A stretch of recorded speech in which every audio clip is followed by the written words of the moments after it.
converting to buses. The local trolley line in Biddeford was the Biddeford and Saco Railroad, and this was one of its trolleys that I'll tell you more about in a moment. This was a very popular line for trolley enthusiasts like us for a lot of reasons, but one of the big reasons was the fact that they ran open cars out to Old Orchard Beach, and the fact that the fare was 5 cents. That didn't. By the way, the Atlantic Shoreline's line came in about where you came in our front entrance today and went north to Biddeford, and that's what some of our traffic is built on. All right, we have trolleys that did more than just carry people. This is car number 108, and I have to explain the lettering. South side, they were all over the Boston system. Anybody from Connecticut in the crowd today? All right, keep your hands up if you're from the New Haven area, or reasonably close. All right. Here comes one of our more recent restoration projects. This is number 1160. This is 1960, one of our open cars.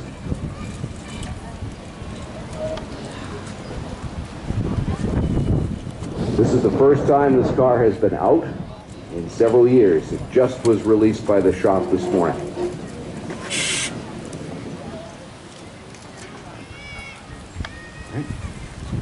This is car 838 from New Haven, Connecticut, built in 1905. Can you clean out a little bit further? The roof is very typical of what railroad coaches would have been like in the day, so it's said to have a railroad roof. We're going to be bringing another open car in with it, and I'll tell you another part of the story in just a moment.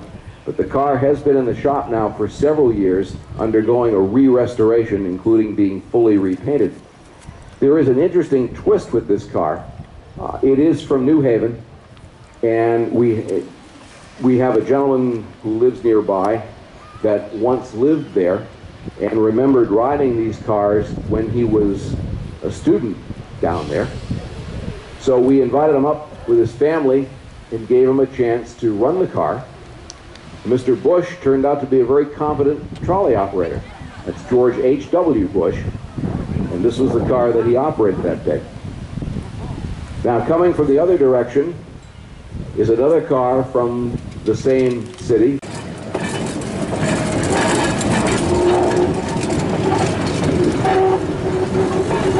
Elliot Kaplan, who is our motorman, is our superintendent of railway operations. It's typical of a passenger car of that time.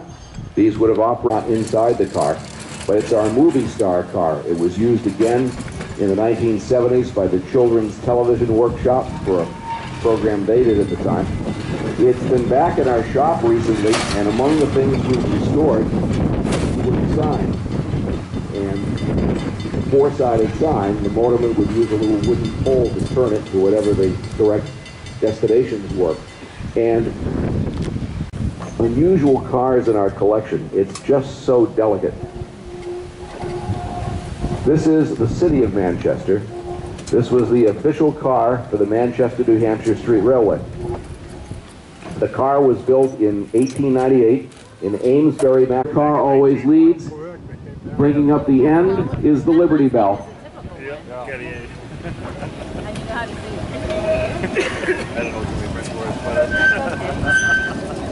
This is car 1030 of the Lehigh Valley Transit Company. This trolley company ran between Allentown, Pennsylvania, and the outskirts of the Philadelphia subway system. The car was built and originally ran. Yeah, we have. Some of you can see the burnt orange seats. There are several of those, singles and doubles. There are tables and lamps. It's like riding in your living room.